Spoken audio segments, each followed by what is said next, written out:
Selam aleikum, miq të dashur. Sipas kërkesave dhe komenteve tuaja të sinqerta, shumë prej ju shprehat dëshirën për të mësuar më tepër rreth empatisë dhe ndikimit të saj në jetën tonë shpirtërore dhe emocionale, veçanërisht në marrëdhëniet intime dhe ato ndërnjerëzore. Ndaj kam vendosur të flas më thellë për ngjeshmërinë, për empatinë, për energjinë dhe disa tema shumë të rëndësishme të cilët shpesh anashkalohen dhe rrallë diskutohen në kontekstin islam, por që në të vërtetë kanë ndikim të madh në shpirtin tonë, në mirëqenien emocionale dhe mbi të gjitha në lidhjen tonë me Allahun. Sepse vetëm duke i kuptuar këto, mund të njohim më mirë vetveten dhe qëllimin tonë në këtë botë. Videon do e ndaj në 2 epizoda me nga 2 tema, sepse kam shumë për të treguar. Prandaj qëndroni me mua deri në fund, sepse kjo epizod është një udhëtim i thellë për ata që ndjejnë më shumë, duan më pastër dhe kërkojnë më thellë. Këto janë 4 temat kryesore që do të trajtojmë së bashku. Në episodin e parë do të flas për empatinë dhe marrëdhënien mes empatikëve dhe narcistëve, si ndodh kjo lidhje, pse është kaq e zakonshme dhe si ndikon në jetën e një njeriu empatik që nuk është i vetëdijshëm për fuqinë dhe ndjeshmërinë e vet. Si dhe shembuj të jashtëzakonshëm nga jeta e profetëve për të kuptuar empatinë, ndjeshmërinë dhe fuqinë e mbreshme sipas udhëzimit islam, si dhe për të kuptuar narcismin. Dhe në episodin e dytë, në videon tjetër, do të flas për marrëdhëniet intime si shkëmbimi i energjisë së shenjtë, si ndikon kjo në shpirtin, energjinë dhe ekuilibrin e brendshëm dhe pse është thelbësore të shohim këtë lidhje me përgjegjësi, vetdije dhe udhëzim nga Allahu. Dhe po ashtu do të ndaj me ju mënyrat personale që unë përdor për të ruajtur pastërtinë shpirtërore dhe për të rikthyer fuqinë, të cilat mund të ndihmojnë edhe ty të ruash ekuilibrin tënd, të mbrosh energjinë tënde dhe të jesh më afër Allahut. Po filloj me një sqarim të thellë dhe të qartë rreth marrëdhënies mes empatikëve dhe narcistëve nga një këndvështrim emocional, psikologjik dhe shpirtëror, duke përfshirë edhe perspektivën islame. Empatikët dhe narcistët. Një lidhje e padukshme, por shumë e shpeshtë. Siç e dim, Allahu i madhëruar krijoi dritën dhe errësirën, të mirën dhe të keqen, njerëzit, engjujt, xhindët dhe shejtanin, të gjithë me një urtësi dhe qëllim të caktuar. Edhe forcat pozitive, edhe ato negative, ekzistojnë me lejen e tij. Dhe në mënyrë të vetëdijshme apo të pavetëdijshme i shërbejnë një plani hyjnor që nuk e kuptojmë gjithmonë me njëherë. Shpesh themi që të kundërtat tërhiqen, por kur bëhet fjalë për një njeri empatik dhe një narcist, kjo tërheqje është më shumë se kaq. Është një dinamike thellë shpirtërore dhe emocionale që nëse nuk kuptohet me vetdije, mund të bëhet shumë e dhimbshme dhe shkatërruese. Kush është empatik? Të jesh empatik do të thotë të ndjesh thellë emocionet dhe dhimbjet e të tjerëve. Allahu e ka zgjedhur dhe e ka bekuar njeriun empatik me një zemër të butë, të ndjeshme dhe shpirtërisht të lidhur me dritën e tij. Empatikët janë ata që shpesh ndihen ndryshe në familje, në rreth, në shoqëri, si delja e zezë, nëse e keni dëgjuar këtë shprehje. Por në realitet ata janë të zgjedhurit e Allahut për të sjellë ndërgjegjësim, ndriçim dhe shërim në vendet ku mungon ndjeshmëria. Me një fjalë, njerëzit empatik janë ata që mbajnë dritën e Allahut në veten e tyre, janë të butë, të ndjeshëm, të përulur dhe të lidhur shpirtërisht me të vërtetën. Kush është narcisti? Një narcist është dikush që vuan nga bushllëku i mbrendshëm dhe mbulon atë me arrogancë, kontroll, manipulim dhe nevojë për vëmendje. Ai kërkon të ushqehet emocionalisht nga të tjerët, por vetë nuk është në gjendje të japë dashuri të vërtetë. Karakteristikat e tij përfshin mungesë empatie, ndjenjë superiore, nevojë për kontroll, manipulim emocional, gënjeshtra dhe shpesh një pamje të jashtme perfekte që fsheh plagët e thella të papërballuara. Me një fjalë, narcistët përfaqësojnë një formë të forcës negative. Njerëzit që jetojnë në hije, të lidhur me egon, krenarinë, arrogancën, gënjeshtrat, manipulimin dhe shpesh me një prapavi shpirtërore të errët. Sipas dietarëve islam, shumë njerëz që shfaqin sjellje të theksuara narciste mund të jenë të prekur edhe nga xhinat apo ndikimi i shejtanit. Pra narcisti është e kundërta e njeriut empatik. Pse pra empatikët tërheqin narcistët? Sepse empatikët kanë atë që narcistët nuk e kanë. Kanë butësinë, mirëkuptimin dhe dashurinë e pastër. Narcisti e ndjen këtë si një ushqim të pazovendësueshëm ndaj tërhiqet fort. Njeriu empatik nga ana tjetër e ndjen boshllëkun emocional tek narcisti.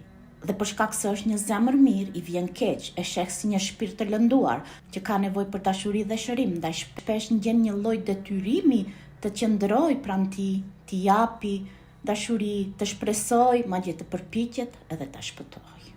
Por pikërisht këtu fillon cikli i dhimbjes. Empatikët që nuk e njohin mirë vetveten, që nuk e kanë kuptuar ende dhuntinë e tyre si dhuratë nga Allahu, shpesh përfundojnë duke dhënë gjithçka, energjinë, dashurinë, durimin e tyre, derisa nuk mbetet më asgjë.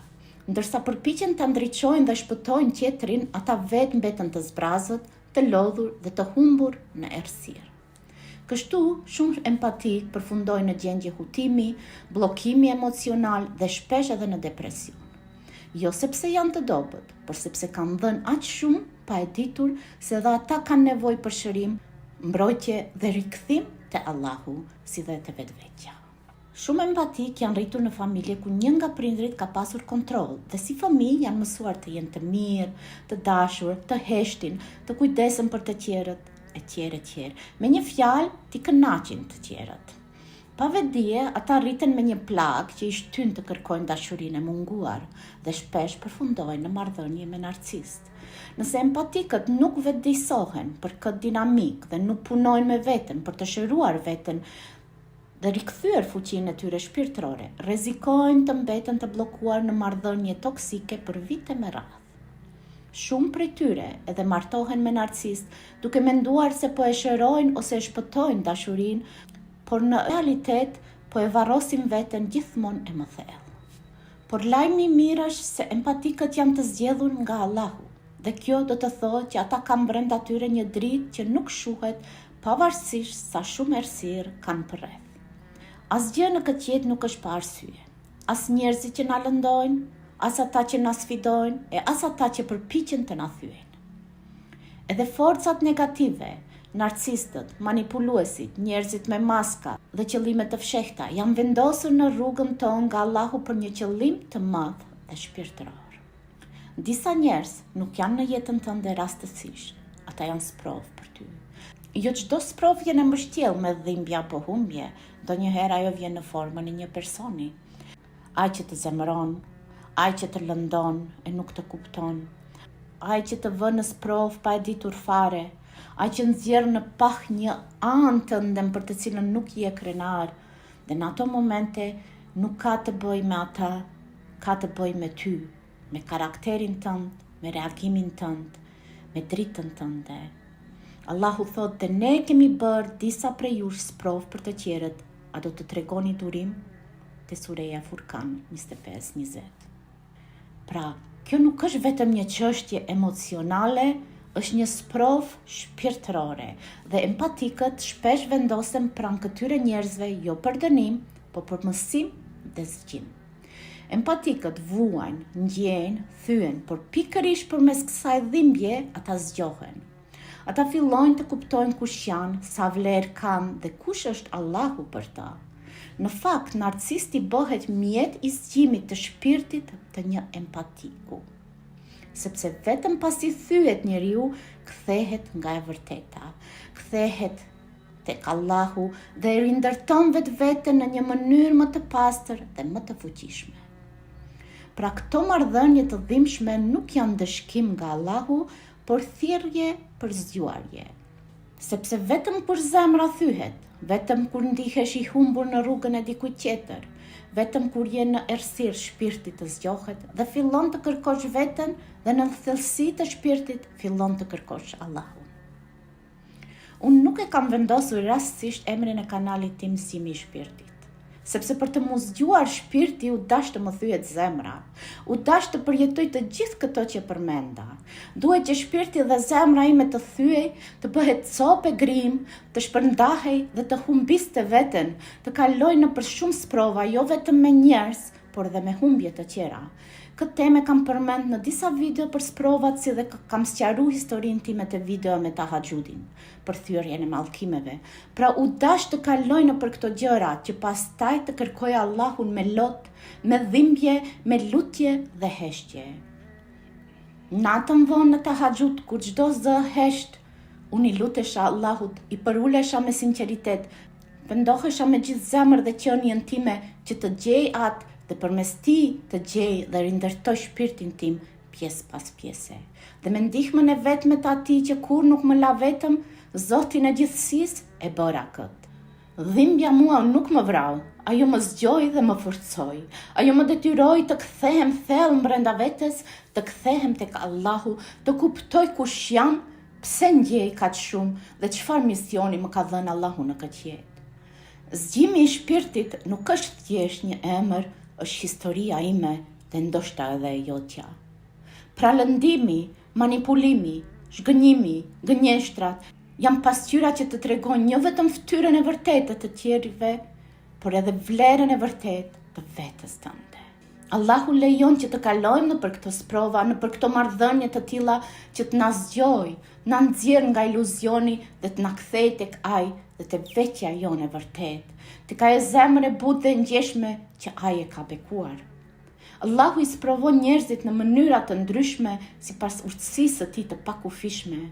Sprovat shpesh fillojnë në forma që duken të jenë më të lehta, si një zemër të thyer, humbje pasurie, pengesa në jetë apo zhgënjime të thella, por kur njeriu nuk i përgjigjet thirrjes së Allahut, nuk e kupton se pas çdo sprove fshihet një mesazh hyjnor, kur i mbyll sytë dhe zemrën, bëhet arrogant dhe i përqendruar vetëm në vetvete, në ego dhe nuk përkulet para Zotit të Tij, sprovat bëhen më të rënda, si me humbje njerëzish të dashur, dhimbje që të rëndisin thellë dhe smundje të rënda. Kjo nuk ndodh sepse Allahu dëshiron të dëmtojë robin e Tij, por sepse e do atë dhe dëshiron ta zgjojë nga gjumi shpirtëror, ta kthejë në rrugën e Tij dhe t'ja pastrojë zemrën. Edhe pse kjo është një temë më e gjerë dhe më e thellë se ajo që po trajtojmë sot, ndjeva se ishte e nevojshme ta përmend, sepse shumë prej nesh jetojnë sprova të thella pa i kuptuar si shenja dashurie, afërsie nga Allahu dhe kjo vetdije mund të ndryshojë gjithçka. Duhet ta kuptojmë një herë e përherë, se vetëm kur përballemi me errësirën, e kuptojmë sa shumë afër Allahut jemi dhe sa shumë dritë kemi brenda vetes. Dhe vetëm kur ndalemi, shohim pas dhe kuptojmë dhimbja nuk erdhi për të na shkatruar, por për të na kthyer tek Allahu dhe për të na forcuar. Kur empatikët fillojnë të zgjohen shpirtërisht nga gjumi i thellë, askush nuk mund t'i mashtrojë ata më si më parë, sepse lidhja e tyre me Allahun është e thellë dhe shpesh Ai ua bën të ditur të vërtetën. Ata fillojnë të shohin me sytë e shpirtit dhe nuk e lejojnë më askënd të luajë me energjinë e tyre. Ata mësojnë të vendosin kufi, të mbrohen, të pastrojnë zemrën dhe të shndrojnë dhimbjen në forcë dhe në dritë. Sepse ata që e kanë njohur errësirën janë pikërisht ata që mund ta çojnë dritën më tej. Një shembull të tillë kemi tek profeti Musa alayhis salam, i cili përpara se të bëhet udhëheqës i popullit të tij, ai u rrit te faraoni, që ishte narcisti më i madh i asaj kohe. Profeti Musa duhej të thyhej, të largohej i vetëm, i friksuar dhe i humbur, në kulmin e dobësisë, ai u drejtua Allahut me lutje të thellë: "O Zoti im, unë kam nevojë për çdo të mirë që ti mund të më dhurosh." Dhe pikërisht aty ndryshoi gjithçka për atë. Aty filloi zgjimi i tij shpirtëror dhe misioni i tij në këtë botë. Pra nëse je një shpirt i ndjeshëm, dije që ke ardhur në këtë botë për një qëllim.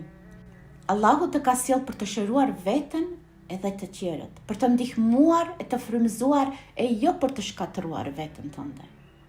Nëse je rrethuar nga forca negative, nga narcisist apo njerëz toksik, dije se kjo në të vërtetë është për të mirën tënde, sepse pa ata nuk do të ishe kthyer te Allahu. Pa dhimbje nuk do të kishe zbuluar kur fuqinë dhe potencialin tënd të vërtetë. Pa atë errësirë nuk do të ishe sot këtu duke dëgjuar këtë mesazh që po të fton të shohësh më thellë dhe të njohësh veten tënde të vërtetë. Prandaj kupto se gjithçka ndodh për një arsye dhe përpiqu të shohësh të mirën edhe në mes të keqes, sepse pikërisht kur fillon të ndryshosh mënyrën se si sheh gjërat, fillon edhe ndryshimi I vërtet brenda teje. Mos e shih veten si viktim, mos u anko, mos I qaj hallet e tua me njerëzit, ktheu tek Allahu, qaj vetëm atij, pastroje zemrën, forcoje lidhjen me të dhe mëso të vësh kufi. Mëso të duash veten, jo me mendje madhësi, por me vetdije, sepse je krijuar nga I madhi Zot për një qëllim të lartë. Falemnderoj Allahun për këtë dhunti që të ka dhënë, ndjeshmërinë, empatinë, edhe kur ajo duket e vështirë dhe e dhimbshme, sepse ajo është një shenjë që shpirti yt është I zgjedhur. Kujto se të gjithë profetët në Islam kanë qenë njerëz zakonisht empatik dhe të ndjeshëm. Kjo ishte një prej cilësive më të rëndësishme që I bënte ata të aftë të mbartin mesazhin hyjnor dhe të lidhin zemrat e njerëzve me Allahun. Dy prej tyre që njihen veçanërisht për ndjeshmërinë dhe empatinë e tyre janë profeti Muhammed sallallahu alaihi wasallam, shembulli më I madh I empatisë, I quajtur rahmet për botët. Siç thot Allahu në Kur'an, ne të kemi dërguar vetëm si mëshirë për botët. Ai ishte thellësisht I ndjeshëm ndaj dhimbjes së të tjerëve, qante nga dashuria për umetin e tij, lutej për udhëzimin e armiqve të tij dhe tregonte butësi të jashtëzakonshme ndaj fëmijëve, të moshuarve, të varfërve dhe kafshëve. E ndjente dhe kuptonte gjendjen e çdo njeriu që I afrohej, pa dallim nëse ishte I varfër, I smur apo I lënduar shpirtërisht, sepse zemra e tij ishte gjithmonë e lidhur me Allahun. Ai shkonte shpesh në shpellën hira për të qëndruar në vetmi, për të përqendruar në mendim dhe reflektim shpirtëror, për të rimbushur veten me qetësi, me dritën e krijuesit të tij dhe për të forcuar lidhjen me të vërtetën. Ai rrinte atje me javë të tëra nganjëherë për të rikthyer fuqinë, sepse shumë njerëz rreth tij në fillim e gjykonin e nuk e besonin. Dhe pikërisht aty në vetminë dhe qetësinë e shpirtit filloi komunikimi I tij me engjëllin Xhibril, I cili I solli shpallje nga Allahu dhe I fja fjalët e para të Kuranit. Kjo lidhje me Xhibrilin ishte burim drite, force dhe udhëzim për të dhe mbar njerëzimin. Dhe profeti I dytë që njihet për ndjeshmërinë dhe empatinë është profeti Isa alayhis salam, I dashur, I butë dhe I thellë në ndjeshmëri. Në Islam ai përshkruhet si Ruhullah, shpirti I Allahut, një emërtim I veçantë që tregon pastërtinë, dritën dhe lidhjen e tij të veçantë me botën shpirtërore. Fjalët dhe sjelljet e tij ishin të mbushura me dëmshmëri e paqe dhe ai ishte shembull I butësisë dhe shërimit, jo vetëm të trupit, por sidomos të zemrave të thyera dhe shpirtrave të humbur e të errësuar. Profeti Isa alayhis salam po ashtu ndjeshte shumë I mbikëqarkuar pasi shëronte njerëz, për shkak se ishte një njeri jashtëzakonisht empatik, shumë I ndjeshëm. Dhe ai është një model I vërtet për ata që kanë ndjeshmëri të lartë dhe zemër të butë, sepse ai nuk I gjykonte njerëzit, por I afronte me dashuri, udhëzonte me qetësi dhe I shëronte me lejen e Allahut.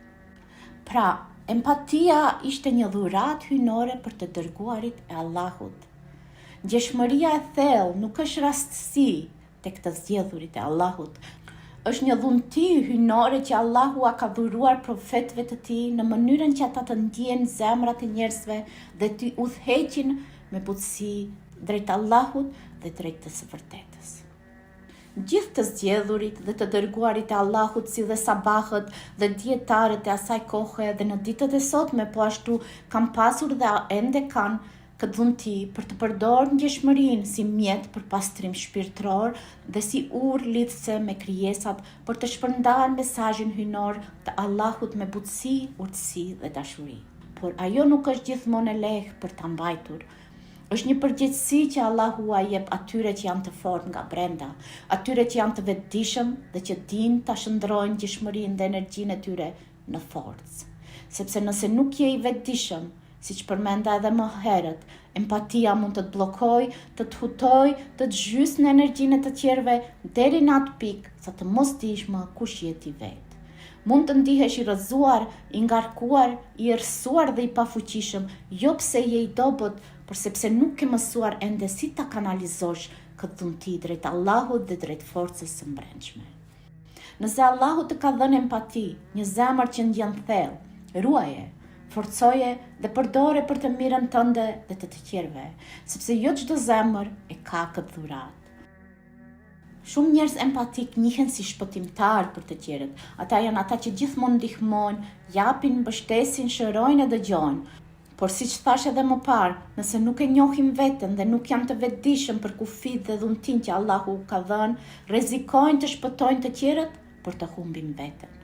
Të shpërndajnë dritë për të mbesin vetë në errësirë.